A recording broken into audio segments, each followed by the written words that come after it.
behealthful.com and BeHealthful, and we are on our third round of our webinars with Leah Kaplanis. And Leah is the founder and CEO of Social Enjoyments, a company that produces 88-calorie organic sparkling sake wine, which I love, and my favorite flavor is the coconut almond. Am I saying that right?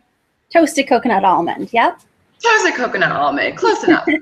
But Leah's mission is to create the most health-conscious alcohol that empowers people, especially women, to live vibrant, connected lives. And now we're going to pick her brain about branding, everything that she's come across, how she created this product, and more. And I'm really excited because Leah will be on our branding panel at the second annual BeHealthful retreat. So you will learn a lot more from her in September. But today we're going to have a little sneak peek about all of her knowledge that she's going to share with us. So Leah, thank you for joining. We're really excited to chat with you today. Thank you. I'm happy to be here. Awesome. So let's dive in, and we want to know what motivated you to turn your idea into a product. Yeah. So the main reason that I started working on this was because I couldn't find anything that I wanted to drink. So, you know, I didn't drink actually for 3 years because I was diagnosed with thyroid cancer, as you know, and I got really into holistic health. I was a vegan and a raw vegan and didn't drink. And then when I was healed and wanted to drink again, I just found that there wasn't anything, you know, organic, low calories, low sugar, even lower alcohol than some other things. And I started, you know, kind of having some of the downsides from the options out there and said, I need something.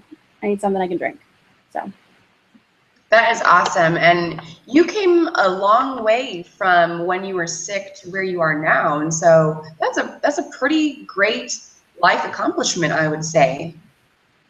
Yeah, I mean, sometimes when I tell them that I was diagnosed with thyroid cancer, they say, oh, I'm sorry. And I don't feel that way at all about it. I feel like it was actually a blessing on my life because I changed my diet, I changed my mindset, and I learned so much and met so many people and really was able to explore, you know, health and take time for that. So yeah, I'm very happy with how things have all worked out.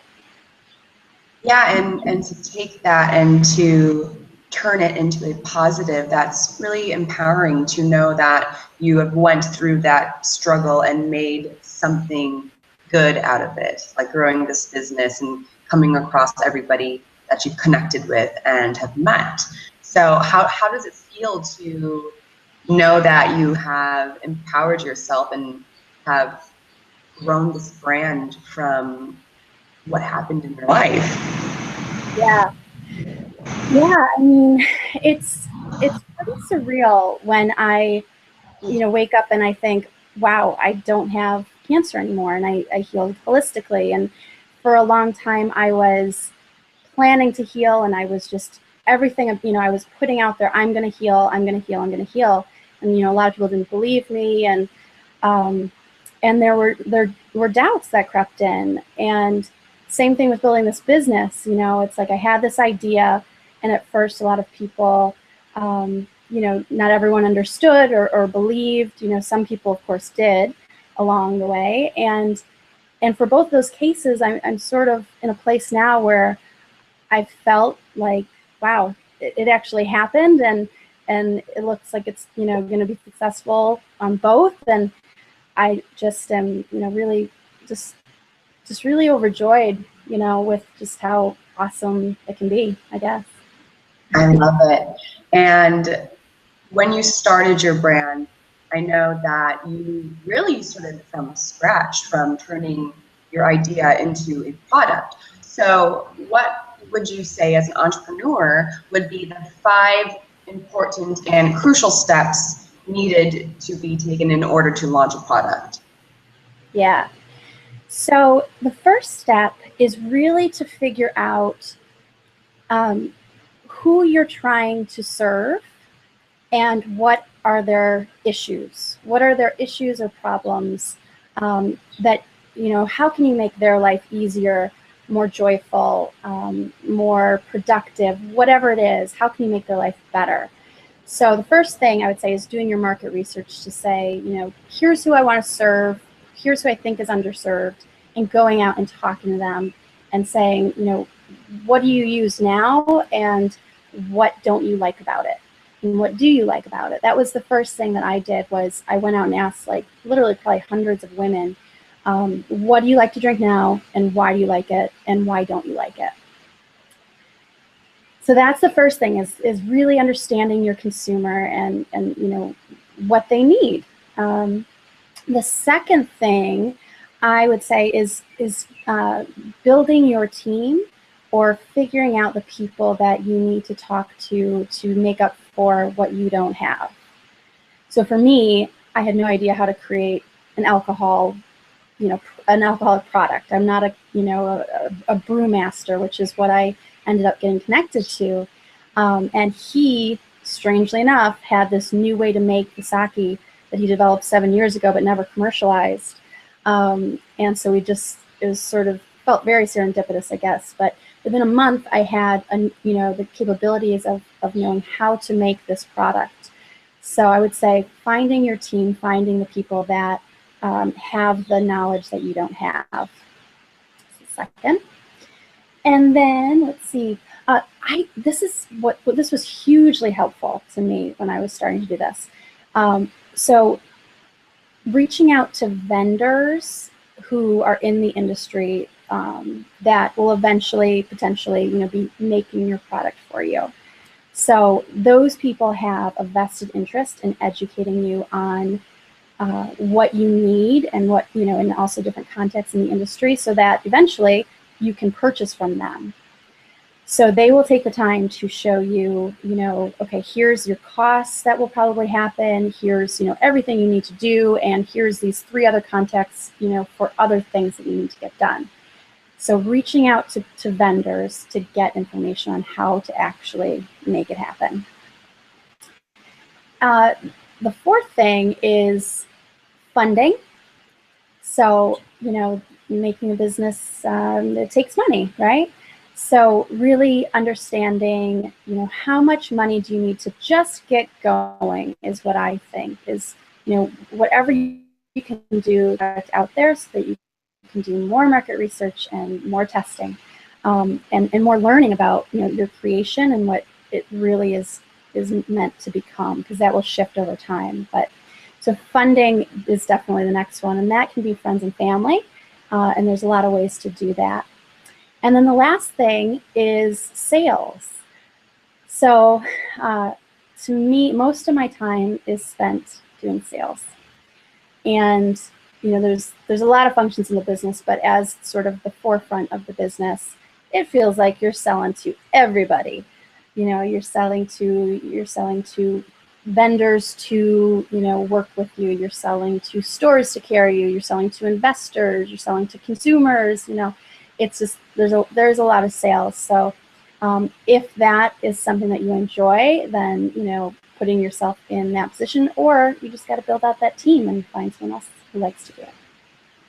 Awesome. Well, I think this is amazing advice that you're giving, and women that have an idea and they're ready to launch can really utilize this and make an action plan from what you're saying. So it's really refreshing to get actual tangible information, just from a webinar where women can take notes, put their game plan out, and really get started with launching a product.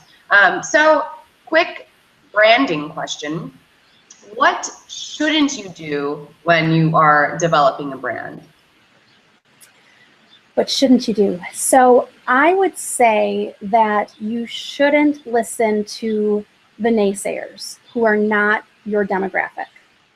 So everyone is so different nowadays. I mean, we are all of the colors of the crayon box, right? I mean, there's people who like electronic dance music. There's people who love, country. And everybody is just so different now, and everybody is really searching for the products that truly, truly speak to them.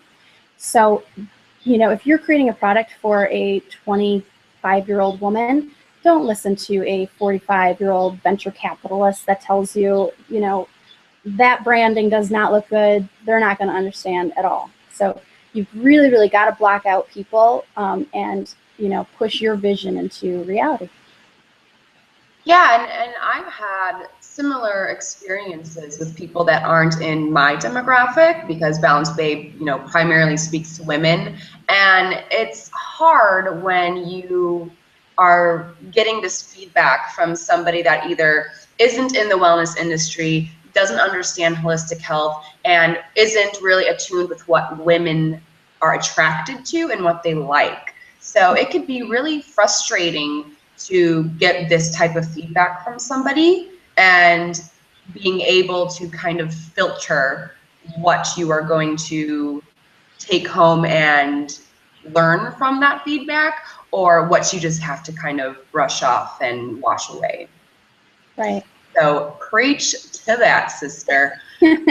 Last question, which I'm asking everybody, and the answers are awesome. If you could go back when you first started social, what advice could you give yourself?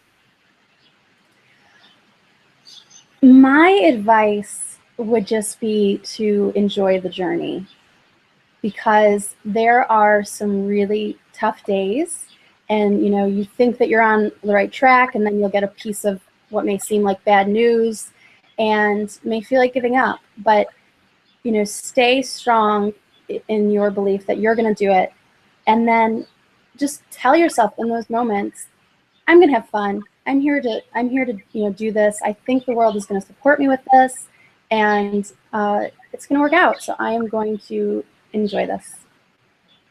Awesome. I love it. And that's a mantra that a lot of entrepreneurs and women in business can really tell themselves, because we go through those obstacles and we go through those ups and downs where we feel like we want to throw up our white flag, but we just have to remind ourselves we're following our passion, and zoom out a little bit, look at the big picture, and cherish and enjoy the ride.